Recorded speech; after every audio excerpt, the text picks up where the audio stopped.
Hi to my O&E friends in Dublin and Rathmines, Kettlebrewer Barracks. I was looking forward to having this little chat, and it's in relation to Ireland's constitution, which has been obviously set aside by vested interests.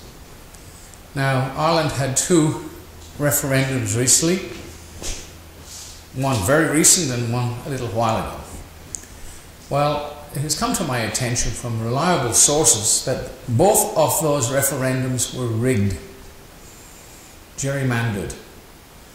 Now, I don't like to point the finger at any organisation, but it has been said to me by a little birdie that the Freemasons in Dublin, which are the largest in Europe, they've got the largest outpost, if you like, or they are the main centre, which actually interferes here in Australia with some of their ideas as well. Now, when I talk about Freemasons, I'm not talking about the ordinary carpenter and the normal people who go around.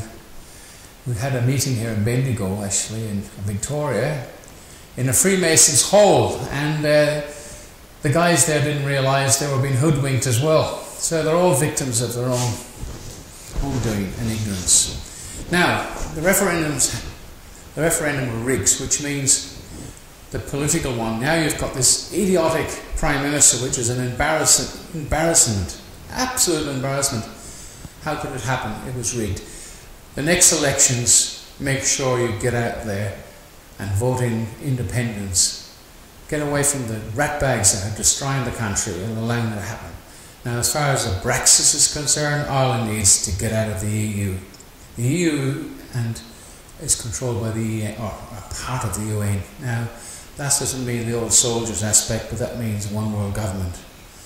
Ireland needs to get back to its people. And it's sad to see what's happening in Dublin now. Now, the Garda Síochána have been very tolerant during the water crisis, and I thought, good God, they've done very well. But that will all come to an end. These guys will be told to get out there and hammer some heads. So, the next election coming up, make sure it's not gerrymandered, it's not rigged, and vote for the independents. Don't vote for the two major parties again, because they're the ones, they're just puppets, and the puppet masters are up the top, one world government. We have the same problem here in Australia, and you'll probably see some of my stuff in relation to the Queen. Now, not every Irishman is a fan of the royal family, nor am I to that extent, but it's the Constitution.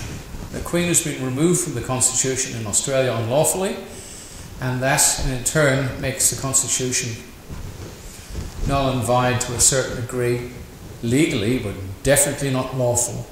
Now, it's like removing Jesus from the Bible, you'd have nothing left. So if you move the Queen out of our Constitution here in Australia, you've got very little left.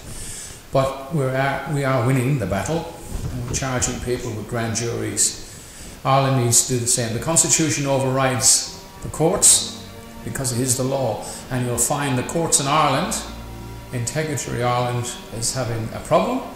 They need to drag these ratbags out into the Constitution, out from their private status, because all courts in Ireland and here in Australia are private corporations, and sadly, as the next cop here, the police forces also, all the police forces here in Australia are all private corporations. Anyway, it's lovely talking to you guys there in Dublin, Drogheda and all the other places the O&E flourish. And it's goodbye from the Melbourne branch, which is rather small, unfortunately. If anybody knows anybody living around here, to contact me and we'll see who we get here to flourish in Australia. And it's goodbye from Dr. Barry here in Australia. And hi to all my friends in Ireland and around the world. Thanks for watching. Bye for now.